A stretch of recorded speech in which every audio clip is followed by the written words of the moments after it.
Okay, picture this. It's mid-April, 1980. Midnight is closing in.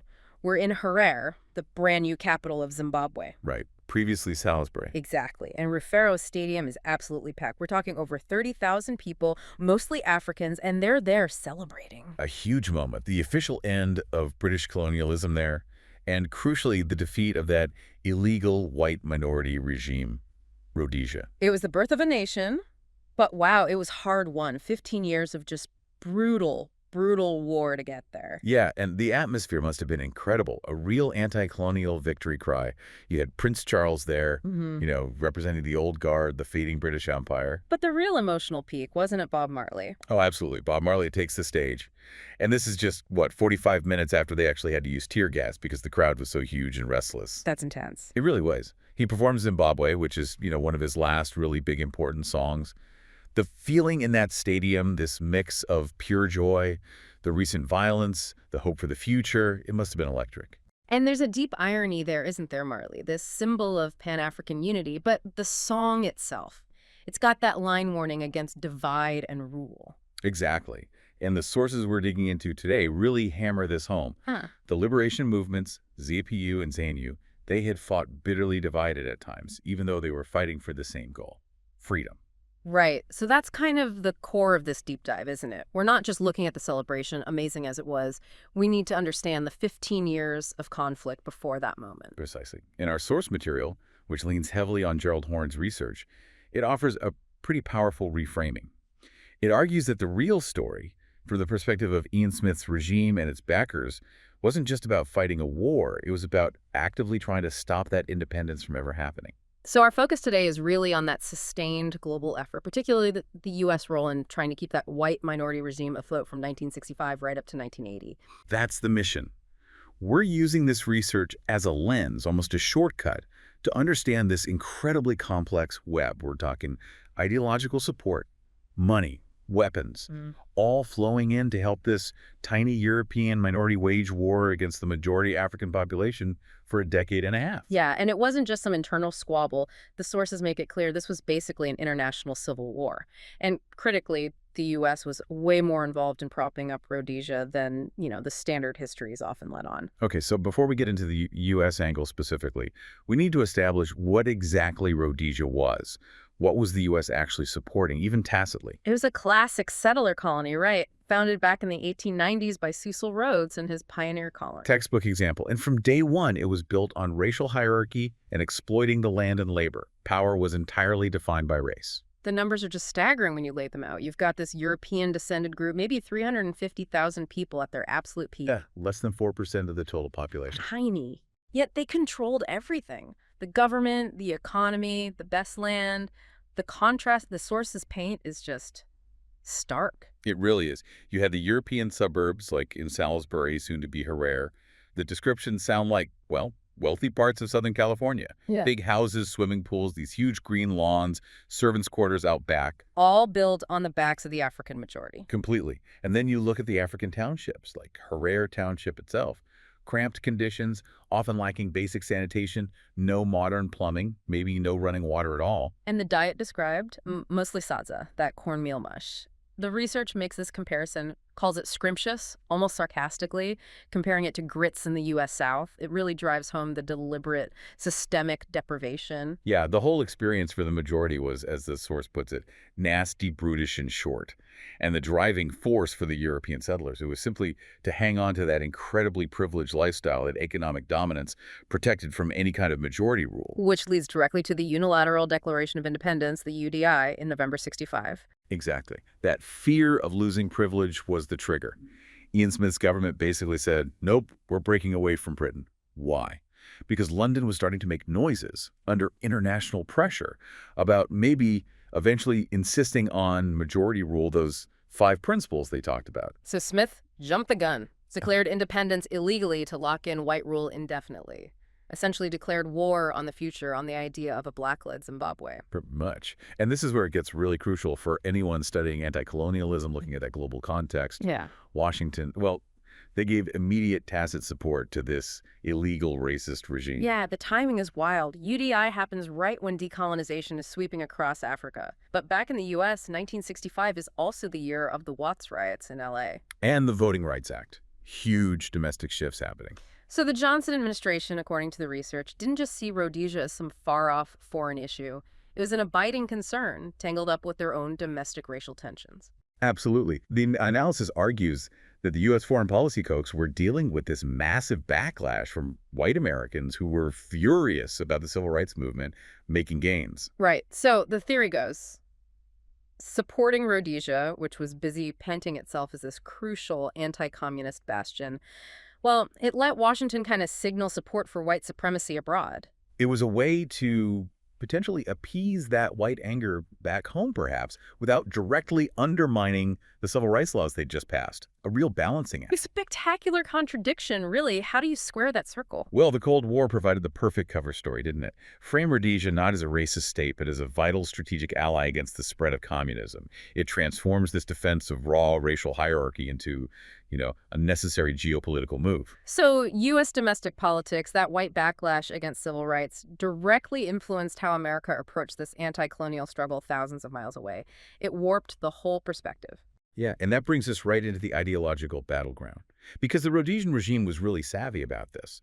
They used this dual strategy, merge anti-communism with preserving white supremacy. They weaponized the Cold War. Totally. Yeah. Ian Smith and his government were masters at selling themselves as this bulwark against communism. We're holding the line. Yeah. And that resonated hugely with powerful conservative groups in the West, especially in the U.S. Even though the regime was blatantly based on race. Didn't matter to those supporters, or at least the anti-communism provided the justification they needed. The research calls it a double-barreled approach. It's basically the Southern strategy, that Republican tactic to win over white voters in the American South, but applied to foreign policy. Creating a smokescreen. Yeah. So anyone opposing the Rhodesian regime, like ZANU or ZAPU, Instantly labeled Marxists and Leninists by the regime, by their lobbyists, by their allies in the West. It reinforced this narrative that white rule wasn't really about race. It was about defending Western civilization against godless communism within this concept the sources call the White Atlantic. Okay, and this connects to another really fascinating idea in the research, this deliberate construction of whiteness. Because Rhodesia wasn't some unified block of Europeans, was it? Not at all. You had settlers with British backgrounds, Irish, Afrikaners, people whose ancestors had literally fought wars against each other in southern Africa not that long ago. Think Britons versus Boers, deep historical tensions there. But the regime needed them to act as one block against the African majority. Exactly. So what's really interesting is this conscious effort to forge a kind of pan-European whiteness, to try and dissolve those old ethnic divides, English versus Bow, even Protestant versus Catholic, into just one category, white. All for the sake of holding on to power and privilege. Purely. And the U.S., according to the sources, played a role here too, acting as a stabilizing factor, constantly reinforcing the idea of a shared European identity and value. And you can see how that would resonate back in the U.S., especially in the South. Oh, absolutely. White politicians, ordinary white citizens down south, they saw what was happening with civil rights, the erosion of segregation, and they looked at Rhodesia and saw, well, a mirror image. They saw white people fighting to hold on to their privilege against what they perceived as a rising tide. The sources are pretty explicit about this, aren't they? Linking figures like George Wallace, the segregationist governor, as ideological kin to Ian Smith, seeing Rhodesia as almost a validation of their own lost cause. Yeah, that connection was potent. But like you hinted at earlier, it wasn't always smooth sailing between the Western powers. The relationship between London and Washington and Rhodesia was complicated. Full of tension. The source calls it a checkerboard policy. Right. Britain, the old colonial power, was trying, sometimes half-heartedly, to enforce UN sanctions and push Smith towards some kind of settlement. They were retreating from empire. While the U.S. policy under Johnson, then Nixon and Kissinger, seemed all over the place. Yeah, that checkerboard idea captures it. Washington might slap on sanctions one minute, maybe block Rhodesian chrome imports to look like they're complying with the UN. But then they'd quietly look the other way while U.S. companies, maybe operating through subsidiaries in South Africa, kept doing business, effectively busting those same sanctions and keeping Rhodesia's economy going.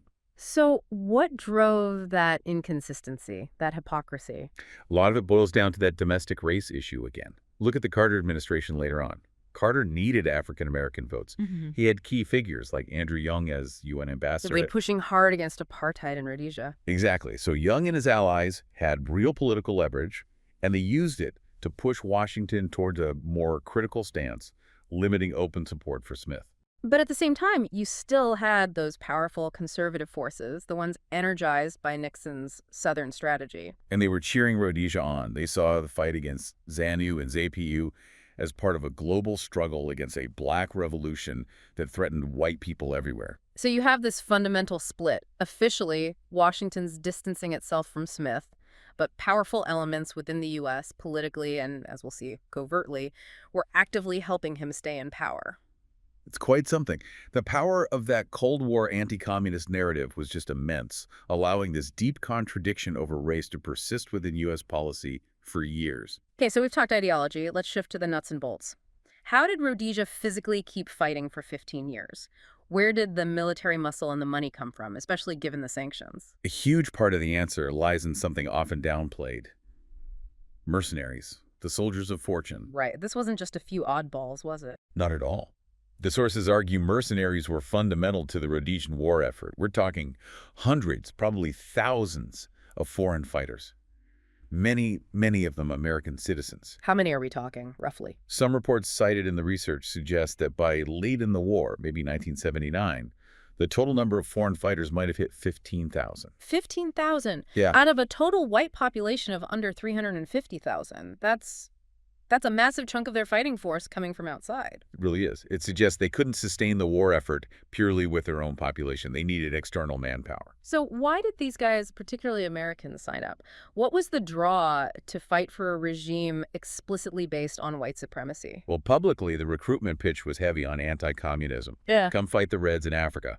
But beneath the surface, it was, as the source suggests, this kind of toxic mix. Like what? White racial solidarity was definitely part of it for some, but also just basic economics. A lot of these guys were Vietnam vets. They came home feeling maybe disillusioned, betrayed after the U.S. defeat there. They were struggling to find work, struggling to fit back in. And Rhodesia offered. Good money, apparently. Yeah. Perks like subsidized housing. And for some, probably the thrill of combat. Again, a sense of purpose they felt they'd lost. The research mentions specific examples, right? Like Daryl Winkler, a commander who genuinely saw it as fighting communists. Yeah, and another American mercenary, Joe Belisario. He talks about being upset by the foul-up in Vietnam, coming home to job shortages, and then being offered $1,200 a month, free housing, a passport. It shows how, for these individuals, defending white privilege in Africa was actually quite profitable. Okay, but where does the U.S. government fit into this mercenary picture? Was it just turning a blind eye? It seems to have gone well beyond that. This is where it gets really murky and points towards active, if covert, complicity. The research highlights evidence that mercenaries were using sanitized weapons. Sanitized. What does that mean practically? It means the weapons had their serial numbers or other identifying marks removed. They were made untraceable back to their source. And the source was? The sources strongly suggest the CIA was involved in providing these sanitized weapons. It allowed the U.S. to materially support the Rhodesian military effort, giving them the tools to kill liberation fighters while maintaining plausible deniability. Who, us, now must have come from somewhere else. So keeping up appearances while fueling the conflict behind the scenes. Exactly. And it's noted that American citizens who went to fight for Rhodesia were very rarely prosecuted for violating U.S. neutrality laws, even though what they were doing was technically illegal. So these mercenaries were effectively acting as deniable foot soldiers for a certain strand of U.S. foreign policy, carrying that banner of whiteness and anti-communism onto the battlefield. An unacknowledged proxy war. That's a fair way to put it. But okay, mercenaries need paying, the regime needs supplies, especially with sanctions in place. How do they keep the whole thing funded and politically viable? This is where the lobbying comes in. A hugely powerful lobbying machine, particularly in the U.S. You had groups like the Friends of Rhodesian Independence, FORI. This wasn't some fringe outfit. No, the numbers are impressive. 122 branches across the states, 25,000 members. Yeah, a significant political force constantly badgering Congress, pushing back against sanctions, spreading pro-Rhodesian propaganda. And they weren't the only ones. The Candor League. Right, linked to the World Anti-Communist League. They were pushing the same pro-Rhodesia line, but often mixed in with anti-Semitic stuff too, showing that overlap between different far-right ideologies. And what about big business? Did corporations have a stake in keeping Rhodesia going? Oh, definitely. Rhodesia had resources, chrome, asbestos, tobacco, gold. It was profitable or potentially profitable for certain U.S. corporations. And interestingly, the wider geopolitical situation actually helped make the case for supporting Rhodesia economically. Think about the 1973 OPEC oil crisis.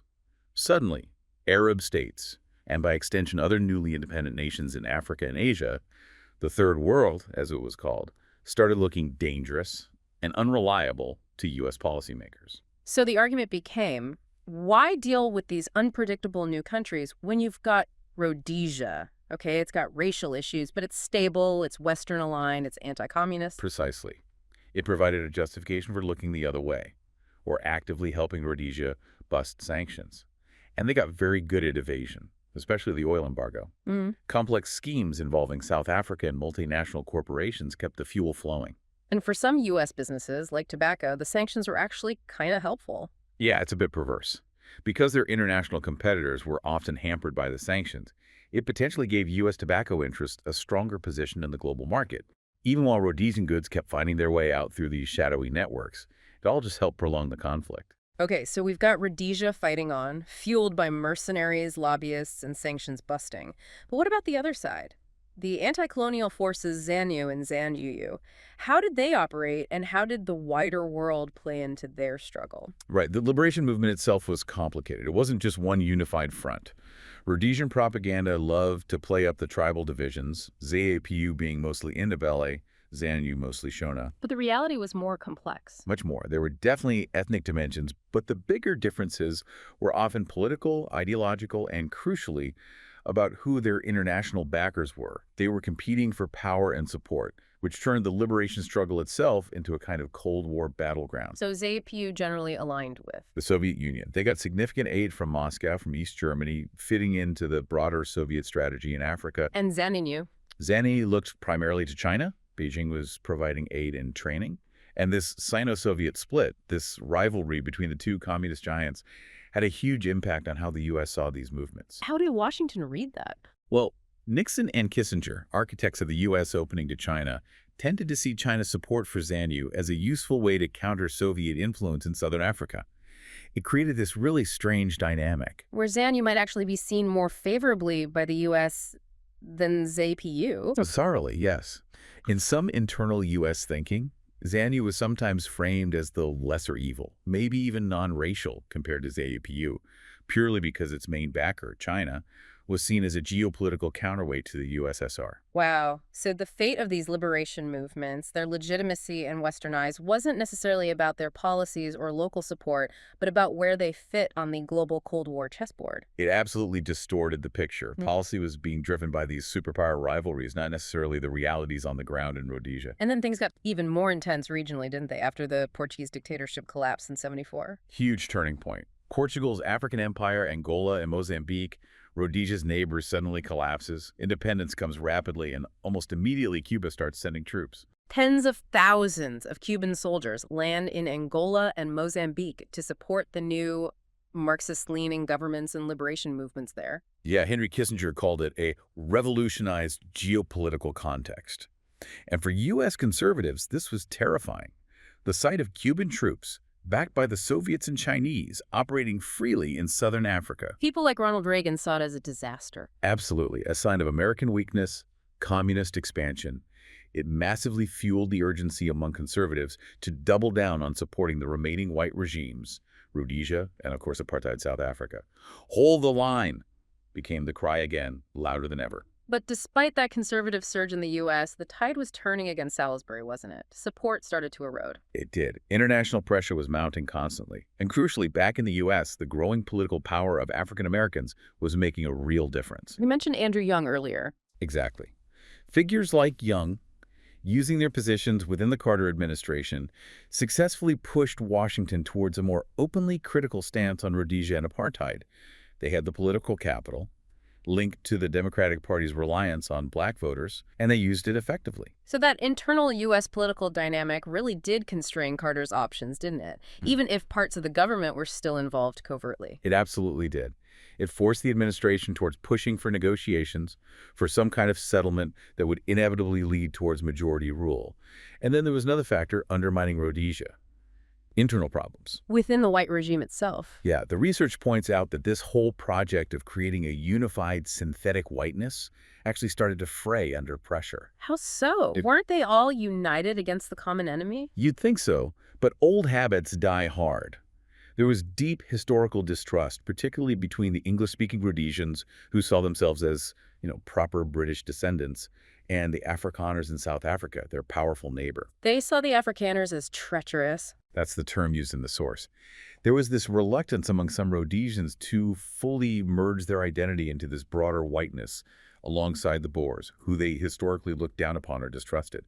This lack of complete cohesion, this failure to fully overcome those old ethnic splits, even in the face of existential threat, it weakened their ability to coordinate effectively with potential allies like South Africa and undermine their own propaganda. It was a fatal flaw in that constructed unity. Okay, so we've traced this whole arc from the UDI in '65 through 15 years of war, mercenaries, sanctions, Cold War politics, right up to those independence celebrations in Harare in 1980.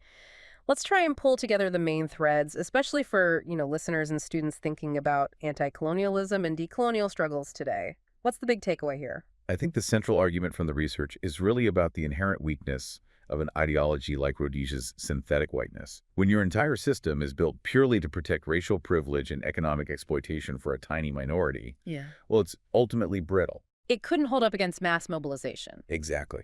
Especially once that African mobilization got organized, got regional backing, got support from global players, however complicated that support was, the idea that you could just erase historical differences among Europeans purely based on skin color to fight off a black majority, it just wasn't sustainable in the long run. And it highlights that this wasn't just a military conflict, it was deeply cultural too. Oh, profoundly. Chapter 3 of the source really emphasizes the cultural and ideological power, the soft power that the regime used. Through controlling the media, the schools, even religious institutions, they constantly reinforced the ideas of racial hierarchy. So the liberation movements weren't just fighting soldiers, they were fighting an entire worldview, weren't they? They had to challenge that cultural dominance. Absolutely. It underscores that real decolonization isn't just about changing flags or winning battles. It's about dismantling those deeper systems of cultural and ideological control. But that fight, that struggle, it leaves scars, doesn't it? The sources talk about the legacy of violence. Yeah, there's a strong suggestion that the sheer level of violence needed to maintain white supremacy, the source calls it an ordinary fierceness. That this didn't just disappear in 1980, it arguably contributed to a culture where violence remained a factor in political life in Zimbabwe afterwards. The idea that power comes from the barrel of a gun. That was a harsh reality the liberation movements had to embrace to win freedom. Right. But the source notes that even former liberation leaders, like Joshua Nkomo, were warning right after independence about the danger of that mindset persisting, about power continuing to be seized or held through force.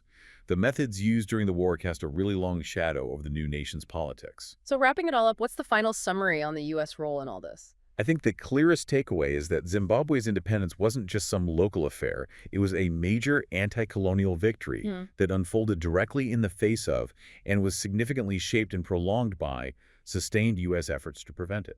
Efforts that involved that mix of Cold War justification.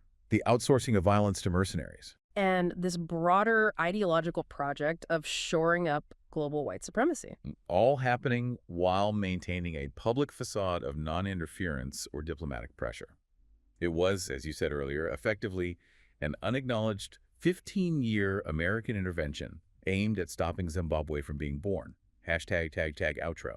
So this deep dive really paints a picture of the Rhodesian conflict as this kind of, laboratory for certain aspects of U.S. foreign policy, a place where defending white supremacy got tangled up with global anti-communism in really complex ways. Yeah, 15-year roller coaster, influenced by everything from civil rights battles in Alabama to the fall of Lisbon's dictatorship. Just incredible global connections. And ultimately, that combination of shifting global power, the collapse of Portugal's empire, and crucially, the political pressure from African Americans within the U.S. system, it made it impossible for Washington to just openly back the Smith regime indefinitely. Right.